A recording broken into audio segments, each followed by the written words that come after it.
Dubai నుంచి విమాన సర్వీసులు ప్రారంభమయ్యాయి. దుబాయ్ నుంచి బెంగళూరుకు ఎతిహాద్ విమానం రానుంది. భారతీయులను తీసుకొచ్చేందుకు కేంద్రం ఏర్పాట్లకు సంబంధించి మరింత సమాచారాన్ని మా ప్రతినిధి సైదులు ఫోన్ లైన్లో అందిస్తారు. సైదులు. చక్రి, పశ్చిమాసియాలో ఉద్రిక్తతల వేళ గల్ఫ్ దేశాల్లో విమానాశ్రయాలు మూసివేశారు. దీంతో వేలాది మంది ప్రయాణికులు ఎయిర్పోర్ట్ లోనే అర్ధాంతరంగా చిక్కుకున్నారు. దీంతో దిక్కుతోసని స్థితిలో అల్లాడిపోతున్నారు. ఇలాంటి తరుణంలో దుబాయ్ గుడ్ న్యూస్ చెప్పింది. పరిమిత స్థాయిలో సర్వీసులు ప్రారంభిస్తున్నట్టు ప్రకటించింది.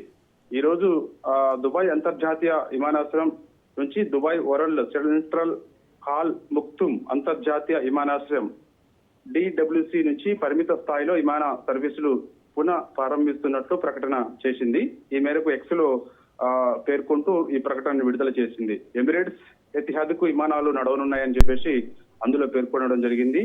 ఆయా ఎయిర్పోర్ట్ లో చిక్కుకున్న ప్రయాణికులను స్వదేశాలకు తరలించనున్నారు. అన్ని విమానాలు రద్దయినప్పటికీ UAE అధికారుల సమన్వయంతో భద్రతా ప్రమాణాలకు కట్టుబడి పరిమిత స్థాయిలో సర్వీసులు ప్రారంభిస్తున్నట్లు విమానాశ్రయాలు తెలిపాయి. విమానాశ్రయ డేటా ప్రకారం అబుదాబి అంతర్జాతీయ విమానాశ్రయం నుంచి ఎతిహాద్ నడిచే అనేక ప్రత్యేక విమానాలు బయలుదేరుతాయని చెప్పేసి కూడా ఈ రోజు ప్రకటన చేయడం జరిగింది. ఇక ప్రపంచంలోనే అతిపెద్ద అంతర్జాతీయ విమానయాన సంస్థ అయిన ఎమిరేట్స్ దుబాయ్ కి సాధారణ కార్యకలాపాలని ఈ రోజు నుంచి ప్రారంభిస్తున్నట్టు కూడా ప్రకటన చేయడం జరిగింది. కాబట్టి ఇక ఇరాన్, ఇజ్రాయెల్, అమెరికా భీకర దాడులు అనంతరం ఇరాన్ సుప్రీం లీడర్ ఖమీనీ కుటుంబ సభ్యుల్లో హతమయ్యారు. కాబట్టి ఈ సందర్భంగానే మొత్తం అంతర్జాతీయంగా చాలా వరకు కూడా ఈ యొక్క విమానాశ్రయాలను మూసివేయడం జరిగింది. ముఖ్యంగా గల్ఫ్ దేశాలు, పశ్చిమాసియాలో ఉన్నటువంటి గల్ఫ్ దేశాల్లో ఈ ప్రభావం మరింత ఎక్కువగా కనిపించింది. కాబట్టి అందుకు ముందు జాగ్రత్తగా విమానాశ్రయాలను పూర్తిగా మూసివేస్తూ ప్రకటన చేయడం జరిగింది.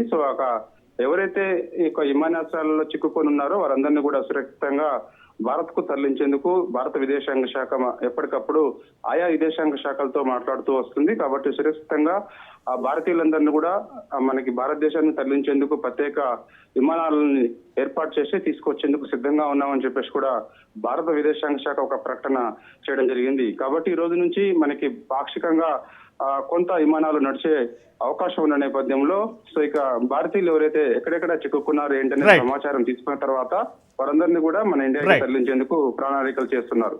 Right, thank you Saidulu.